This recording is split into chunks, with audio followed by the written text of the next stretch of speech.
주님께서 여러분과 함께 또한 사제의 영과 함께 요한이 전한 거룩한 복음입니다. 주님 영광 받으소서. 그때 갈릴리아 카나에서 혼인잔치가 있었는데 예수님의 어머니도 거기에 계셨다. 예수님도 제자들과 함께 그 혼인잔치에 초대를 받으셨다. 그런데 포도주가 떨어지자 예수님의 어머니가 예수님께 포도주가 없구나 하였다. 예수님께서 어머니에게 말씀하셨다. 여인이시여, 저에게 무엇을 바라십니까? 아직 저의 때가 오지 않았습니다. 그분의 어머니는 일꾼들에게 무엇이든지 그가 시키는 대로 하여라 하고 말하였다. 거기에는 유다인들의 정결례에 쓰는 돌로 된 물떡 6개가 놓여 있었는데 모두 두세 동이들이었다. 예수님께서 일꾼들에게 물떡에 물을 채워라 하고 말씀하셨다. 그들이 물떡마다 가득 채우자 예수님께서 그들에게 다시 이제는 그것을 퍼서 과방장에게 날라다 주어라 하셨다. 그들은 곧 그것을 날라갔다. 과방장은 포도주가 된 물을 맛보고 그것이 어디에서 났는지 알지 못하였지만 물을 퍼간 일꾼들은 알고 있었다. 그래서 과방장이 신랑을 불러 그에게 말하였다. 누구든지 먼저 좋은 포도주를 내놓고 손님들이 취하면 그보다 못한 것을 내놓는데 지금까지 좋은 포도주를 남겨두셨군요. 이렇게 예수님께서는 처음으로 갈릴리아 카나에서 표징을 일으키시어 당신의 영광을 드러내셨다. 그리하여 제자들은 예수님을 믿게 되었다. 주님의 말씀입니다. 그리스도님 찬미합니다. 찬미 예수님, 하나님의 복동이 고맙습니다.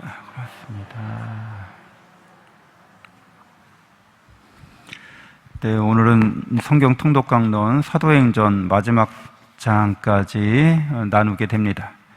바오로 사도가 로마 황제에게 상소를 해서 예루살렘에서 이제 로마로 압송되는 과정, 그리고 로마에서 2년 동안 셋집에 머물러 살면서 전교를 하는 장면으로 사도행전이 마무리가 됩니다. 2년 동안 셋집에 머물면서 전교하는 것은 황제에게 상소를 했기 때문에 고발자들이 황제의 법정에 2년 기간의 기간을 두는 거죠. 그래서 바오로 사도를 고소할 사람은 2년 동안의 그 기간 내에 나타나야 하는 거죠. 그래서 2년 동안 로마에 머물게 됩니다. 그러면서도 부지런히 이제 선교를 하죠. 그래서 잘 알다시피 이제 로마 사람들은 굉장히 실용적인 사람들이죠. 그래서 그 실용적이라고 하는 것은 어떤 일이나 어떤 사물이나 그 목적에 맞게 정확하게 쓰임새에 맞게 쓰는 걸 말해요. 그렇죠? 실용적일 수밖에 없죠. 그래서 로마인들이 장기, 그들의 특기는 법과 건축에 있습니다. 그래서 도로를 로마로 다 통하게끔, 그래서 모든 길은 로마로 통한다, 이렇게. 그리고 군사적인 면에서나 뭐 여러 가지 제국을 다스리는 데 있어서 실용적인 거죠. 근데 로마인들보다 더 실용적인 그런 능력을 발휘하는 생물들이 있어요. 곤충들이 있어요. 뭐죠? 개미나 벌이나. 로마인들보다 엄청 더 그런 면에 있어서 조직적이고 한치의 오차도 없이 걔네들은 그냥 태어나자마자 일개미, 뭐 병정개미, 뭐 여왕개미, 뭐 탁탁탁 나눠가지고 누가 시키지도 않았는데 그냥 자율적으로 그런 일들이 다 일어납니다. 굉장히 실용적이죠. 근데 인간에게는 그런 면에서 로마인들이 벌이나 개미의 그 집단 생활을 하는 곤충들을 따라갈 수가 없어요. 인간이 개미보다 벌보다 못한 존재인가요? 근데 실제로 우리에게는 그 동물들과 다른 차원의 기능이 있죠, 기능. 우리가 동물들과 다른 기능을 갖고 있는데 그 기능이 있다고 하는 거는 이성적인 거죠. 그렇죠. 이성적 기능을 갖고 있어요. 지성적 차원에서 동물들이 가질 수 없는 걸 가지고 있다는 거죠. 그러니까 실제로 우리가 실용적인 삶을 산다고 하는 거는 우리의 이런 이성적인 기능이 잘 활용이 되어야 해요. 잘 선용이 되어야 해요. 그렇죠? 그게 정말 실용적인 거죠. 내가 이성적인 기능을 갖고 있는데 이걸 사용을 안 해. 그럼 뭐예요? 동물적인 차원에서만 그냥 살아. 이성적인 기능을 사용 안 하고. 그럼 동물과 같은 차원인데 그런 면에서 보자면 동물들이 우리보다 월등하게 잘하는 게 더 많다는 거예요. 만물의 영장이 아니지, 우리는. 그래서 이성적인 기능을 잘 활용하는 거, 지성적인 능력을 발휘하는 거, 이게 인간의 삶에 실용성을 가져다 줍니다. 인간이 그런 능력을 발휘하게 되면 진리를 추구하죠. 진리. 개미나 고양이나 무슨 이런 어떤 그 생물들도 진리를 추구하지 않아요. 왜? 그런 기능이 없어서. 그러니까 그렇게 사는 거예요.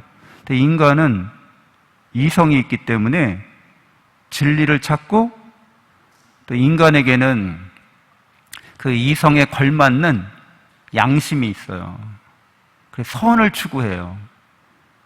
동물적인 차원에서 동물들도 양심 비스무리한 건 갖고 있어요. 그렇죠? 걔네들도 이성이 발달이 안 돼 있어서 정확히는 모르지만 어쨌거나 우리가 야단치면 걔네들도 어때요? 뭔가 잘못됐구나 하는 거는 알죠? 정확히 뭔지는 몰라. 그런데도 뭔가 잘못됐다는 건 어렴풋하게 알아. 근데 어떠세요? 우리는 우리의 이성이나 지성이 발달되어 있기 때문에 양심을 성찰하죠. 양심 성찰.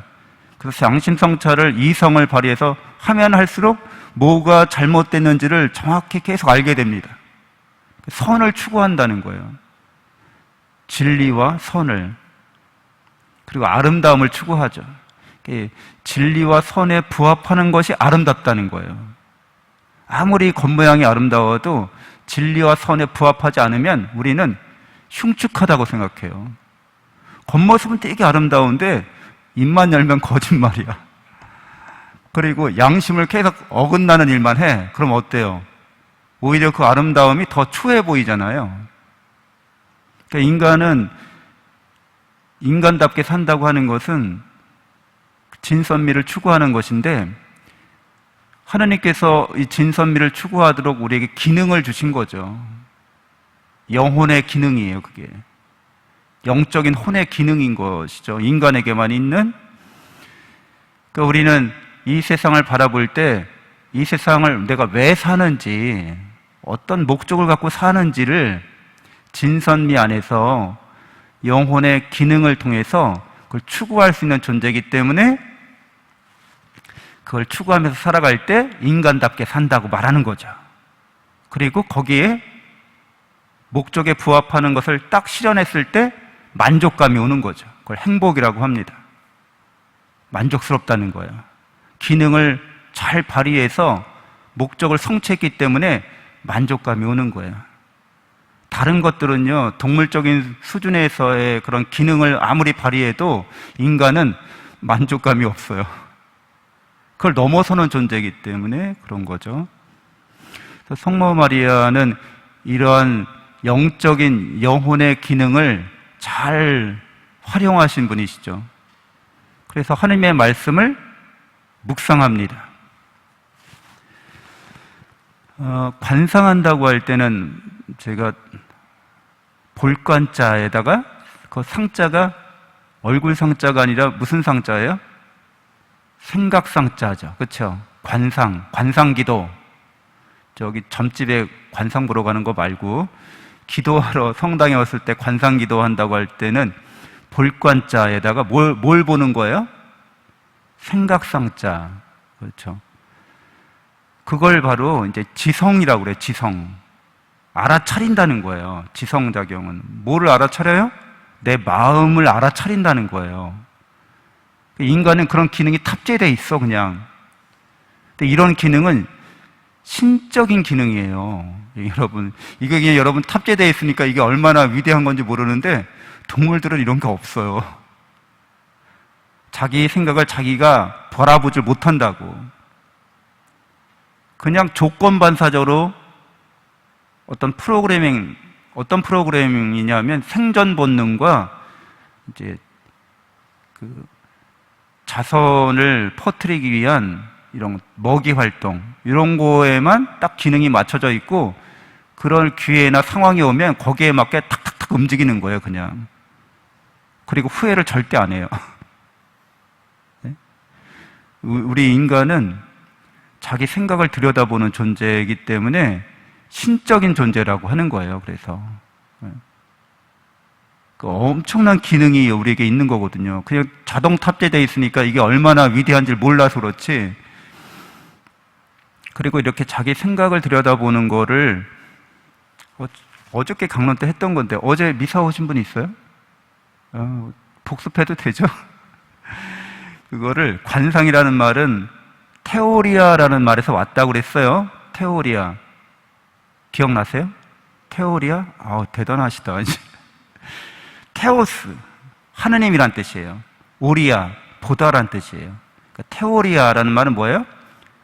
하느님처럼 보다, 또는 하느님을 보다라고 해도 돼요. 신적인 바라봄, 이런 거예요. 그거를 관상이라는 말로 번역한 거예요. 그러니까 우리가 생각을 보는 거는 하느님처럼 내 생각을 보게 되는 거, 하느님처럼 세상을 보게 되는 거, 이걸 관상이라고 하거든요. 그래서 이 관상은 그런 거고, 묵상은 뭐예요? 묵상이란 말은 침묵할 묵자예요, 사실은 그게. 그래서 말없이 생각을 보는 걸 말해요. 이거 보는 게 아니라 말없이 생각만 있는 거야. 그러니까 말없이 생각만. 그러니까 생각으로 어떻게 하는 거예요? 골똘히 이제 추리하는 거죠. 골똘히. 이게 왜 그렇지 하면서 골똘히 말없이 묵묵히 그 상을 추리하는 거예요. 우리의 이성으로. 그러면 묵상을 하면 이제 하느님의 뜻을 그냥 관상은 이렇게 바라만 보는 거예요. 아, 좋다. 이렇게. 너무 아름답다. 너무 진실하시다. 너무 선하시다. 이렇게 보는 거예요. 세상을, 하느님이 사랑으로 만든 세상을 하느님의 눈길로 보는 거예요. 아, 만족스럽다. 아, 평화스럽다. 행복하다. 이렇게 보는 거예요. 여러분, 그런 기능이 탑재되어 있어요. 실제로는 그런 기능이 사용하건 안 하건 계속 지금 발휘되고 있어요. 실제로는. 근데 이제 묵상은 뭐라고요? 이렇게 관상이 아니라 묵상은 곰곰이 생각하는 거예요. 이 관상하는 건 너무 신비로워서 그거를 누구 말로 표현하려면 어려울 때도 있어요. 근데 묵상은 뭐예요? 생각으로, 말로 표현할 수 있는 수준의 것을 말해요. 그래서 관상기도와 묵상기도는 같이 가야 돼요.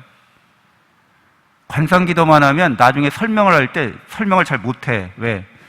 묵상을 통해서 이거를 조리 있게 우리 머리로 분석하거나 그것을 설명하는 이런 과정이 이루어지지 않았기 때문에 그냥 좋아 이렇게 얘기해. 뭐가 좋은지, 왜 좋은지, 이건 이제 묵상해서 이런 것들을 해결하는 거거든요. 성모님은 관상과 묵상을 잘하신 분인 거예요. 그래서 예수 그리스도의 십자가 죽음과 부활의 사건에 대해서도 관상하시고 묵상하시는 거예요. 영원한 생명과 행복의 삶을 누리시는 거예요. 늘 하느님의 사랑과 은총 안에 머무시는 거예요.